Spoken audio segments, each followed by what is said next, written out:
Sem sombra de dúvidas, Charles Spurgeon, conhecido como Príncipe dos Pregadores, foi um dos maiores evangelistas do século XIX.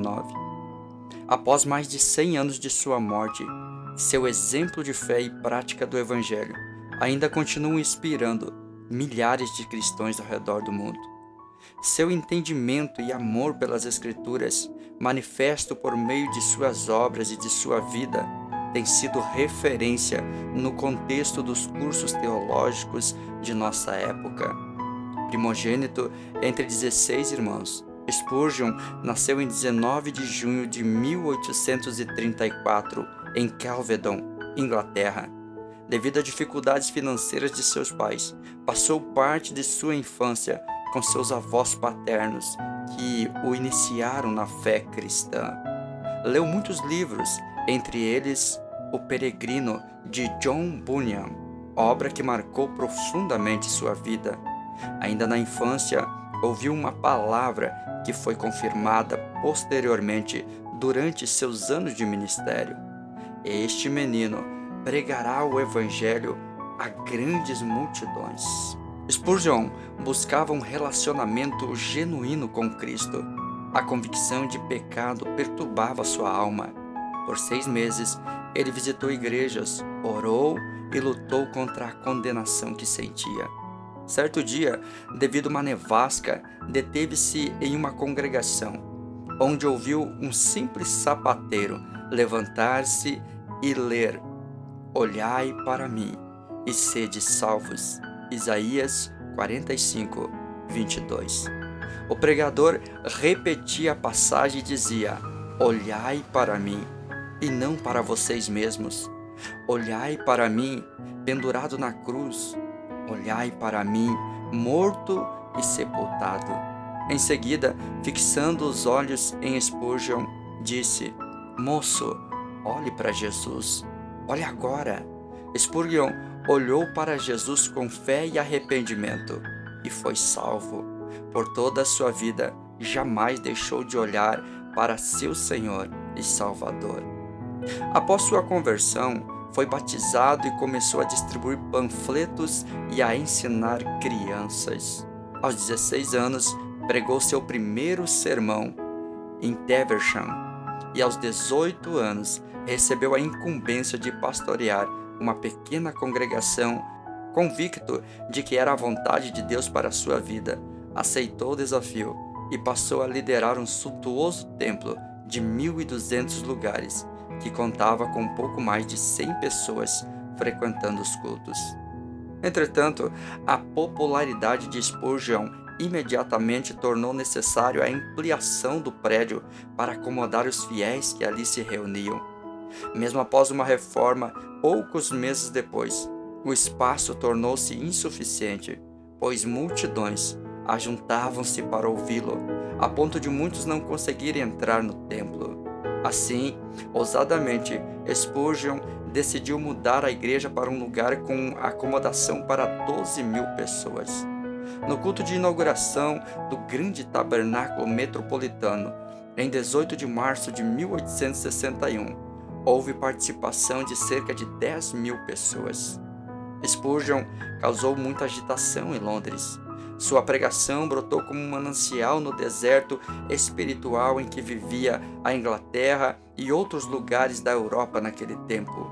Muitos foram os que beberam desta fonte aberta por meio da palavra da verdade, e isso causou desconforto a outros religiosos. Alguns o criticavam pelo seu estilo de pregação, enquanto outros o elogiavam. Alguns chegaram a publicar em jornais que duvidavam da conversão de Spurgeon. Em pouco tempo, ele se tornou uma figura célebre ao redor do mundo e foi reconhecido como uma das mentes mais brilhantes de sua época. Certa vez, por causa das grandes multidões que se ajuntavam para vê-lo pregar, teve que rogar àqueles que tivessem ouvido a palavra nos últimos 3 meses que não comparecessem mais, a fim de dar a oportunidade a irmãos que ainda não o tivessem ouvido. Uma das características que chama atenção na vida de Spurgeon é a sua disponibilidade em servir ao Senhor de todo o coração. tinha a capacidade de expor as Escrituras de maneira simples, clara e compreensível. Estudava a palavra e, em seguida, a comunicava com fluência e eficácia. A oração também foi uma prática contínua ao longo de sua vida. Spurgeon disse certa vez à sua congregação: "Que Deus me ajude se deixarem de orar por mim. Que me avisem, pois naquele dia terei de parar de pregar. Deixe-me saber quando se propuserem a cessar suas orações a meu favor, pois então exclamarei: Deus, dá-me o túmulo neste dia, e durma eu no pó." Outro aspecto em seu ministério era sua força espiritual, o que nos momentos difíceis lhe permitiu seguir em frente e cumprir a obra que Deus lhe confiara. Uma das maiores dificuldades foi a perseguição que sofreu por causa de sua pregação, fidelidade, força, clareza e rigidez quanto à doutrina bíblica, o que resultou em sua pouca aceitação no ambiente religioso de 1856. Contudo, Spurgeon não estava preocupado com seus adversários. Sua maior preocupação estava em instruir a igreja com doutrina bíblica forte e eficaz. Ainda jovem, desenvolveu gota e reumatismo, e quanto mais a idade avançava, mais essas enfermidades o debilitavam.